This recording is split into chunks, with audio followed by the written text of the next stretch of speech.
Episode की शुरुआत होती है गाकू भाईजान से।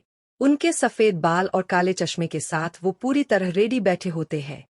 यही चीजें वो यूज कर रहे होते हैं शिनाया की बॉडी कंट्रोल करने में, और एक एक करके सारे टीचर्स की कुटाई कर रहे होते हैं। पिछले एपिसोड में भी हमने यह देखा था। धीरे धीरे सारे टीचर्स की बैंड बज जाती है और हेडमास्टर शिन और बाकियों से कहता है कि अब यहाँ से भाग जाओ। लेकिन शिन अब भागना नहीं चाहता। वो सोचता है कि हमेशा साकामोटो पर बोझ क्यों बने, इसीलिए वो खुद शिनाया से भिड़ने के लिए तैयार हो जाता है, पर सही टाइम पर अपनी पावर एक्टिवेट नहीं कर पाता। तभी तोरामारू और माफुयू बीच में आकर उसे बचाते हैं। अब तीनों मिलकर शिनाया से भिड़ते हैं, लेकिन शिनाया अकेले ही इन तीनों की खटिया खड़ी कर देता है। वो शिन को एक जबरदस्त लात मारता है, जिससे उसकी नाक से खून निकलने लगता है। और क्योंकि शिनाया सो रहा होता है, शिन उसका दिमाग भी नहीं पढ़ पाता। इसके बाद आता है इंट्रो, और इंट्रो के बाद हम वापस उसी फाइट सीन में आ जाते हैं। अब आता है अजीज। वो सोच रहा होता है कि शिन और बाकी लोग कितने बहादुर हैं, जो खुद से फाइट में कूद गए। वो भी जुड़ना चाहता था, पर डर रहा होता है कि उसका असेसमेंट गलत निकला तो बड़ी बेइज्जती हो जाएगी। तभी तोरामारू शिनाया पर गोलियां बरसाने लगती है और फाइट और भी तीव्र हो जाती है। फाइट के बीच गाकू दीवार से टकरा जाता है और सब शॉक हो जाते हैं कि आखिर वो कर क्या रहा है। इसी दौरान पता चलता है कि काशिमो एक डेली लेबर को पैसे का लालच देकर यहाँ लाया है। उसकी बॉडी बहुत फ्लेक्सिबल है, इसलिए वो गाकू की पावर झेल पा रहा है।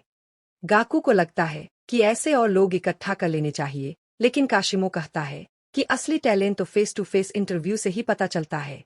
इसके बाद गाकू फिर से लड़ाई के लिए तैयार हो जाता है और एक ही पंच में शिन और गैंग की हालत खराब कर देता है।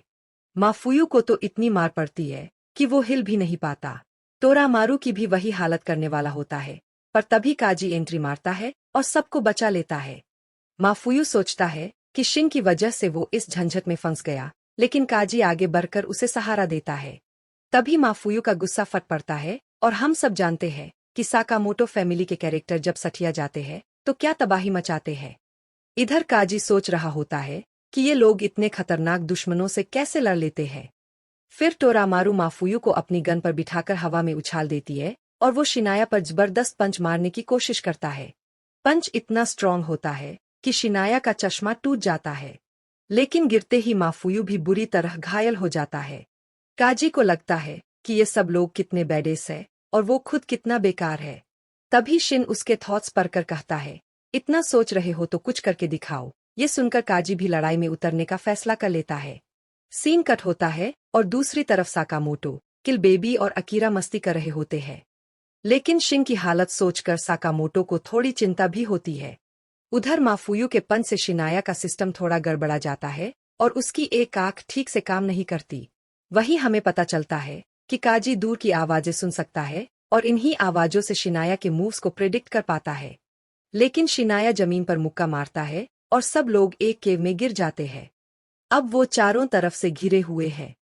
शिन काजी का दिमाग पर लेता है और दोनों मिलकर एक प्लान बनाते हैं। काजी मूव सोचेगा और शिन उसका दिमाग पढ़कर उसे तुरंत डॉज करेगा। ये ट्रिक शिन पहले साकामोटो के साथ कर चुका है। फर्क सिर्फ इतना है कि साकामोटो का थॉट प्रोसेस बहुत ही स्पीडी था। तो दोस्तों, कहानी अब यहाँ से और भी तगड़ी हो जाती है। असली बात यह है कि साकामोटो के थॉट्स में बिल्कुल भी लैग नहीं होता, लेकिन काजी के थॉट्स में लैग होता है। और इसी वजह से शिनाया के अटैक्स का जो डिले होता है, वो कोई फर्क नहीं डाल पा रहा। शिन अब समझ रहा होता है कि मिस्टर साकामोटो वाकई कितने जबरदस्त इंसान हैं। वो सोचता है, काश काजी में थोड़ी सी साकामोटो जैसी क्वालिटी होती। लेकिन तुरंत ही उसे एहसास होता है कि साकामोटो जैसा कोई हो ही नहीं सकता। उसे खुद ही कुछ करना पड़ेगा। और फिर क्या? शिन तैयार हो जाता है अपने स्पेशल पावर्स का इस्तेमाल करने के लिए, ये जानते हुए भी कि उसकी लाइफ स्पैन कम हो सकती है। लेकिन अब लड़ना जरूरी है। वो पावर एक्टिवेट करता है और शिनाया के मूव्स को डॉज करने लगता है। इतना ही नहीं, अब तो वो काजी का फ्यूचर भी देख पा रहा होता है। फिर एक जबरदस्त लात मारता है और शिनाया के ग्लव्स गड़बड़ा जाते हैं। उसका हार्ट भी दर्द करने लगता है और पावर स्लो डाउन होने लगती है। लेकिन तभी गाकू तैयार हो जाता है शिन को खत्म करने के लिए।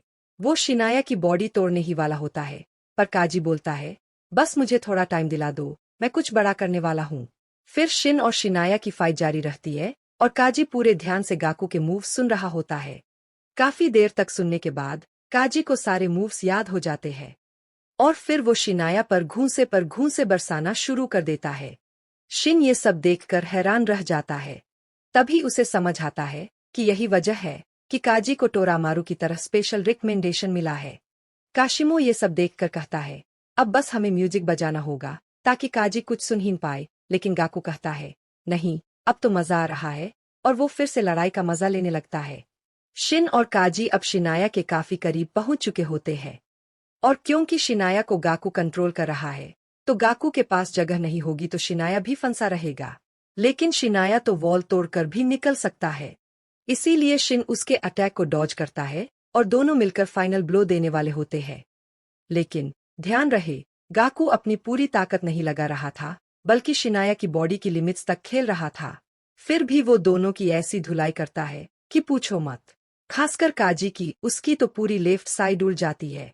फिर वो हलक स्मैश जैसा मूव करता है और काजी के कान की भी बैंड बजा देता है। शिन भी बेहोश हो जाता है। शिन अब सोच रहा होता है, बस अब मेरी अल्टीमेट मौत पक्की है। वो मौत के दरवाजे पर खड़ा होता है, लेकिन तभी आता है the lord and saviour Sakamoto. Sakamoto एक जोरदार लात मारता है और शिनाया को बहुत दूर फेंक देता है। शिन अब भी खुद पर गुस्सा कर रहा होता है कि हर बार साकामोटो को ही मुझे बचाना पड़ता है, लेकिन साथ ही बहुत दुखी भी होता है। वहीं दूसरी तरफ काशिमो और गाकू पूरी तरह रेडी हो जाते हैं लेजेंडरी असैसिन साकामोटो से लड़ने के लिए। दोनों बारी बारी से उसका नाम हाइप करते हैं। गाकू तो ये तक कहता है कि वो साकामोटो से लड़ने के लिए बहुत टाइम से इंतजार कर रहा था और अब तो वार्म अप करके आया है ताकि अच्छे से उसकी बैंड बजा सके। शिनाया एक पत्थर फेंकता है, लेकिन साकामोटो उसे हाथों से ही तोड़ देता है।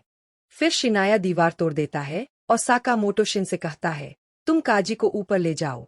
ये मत समझना कि मैं तुम्हें छोड़ रहा हूँ या तुमसे कम उम्मीद रखता हूँ। ये बस डिवाइड एंड कॉन्कर स्ट्रेटेजी है।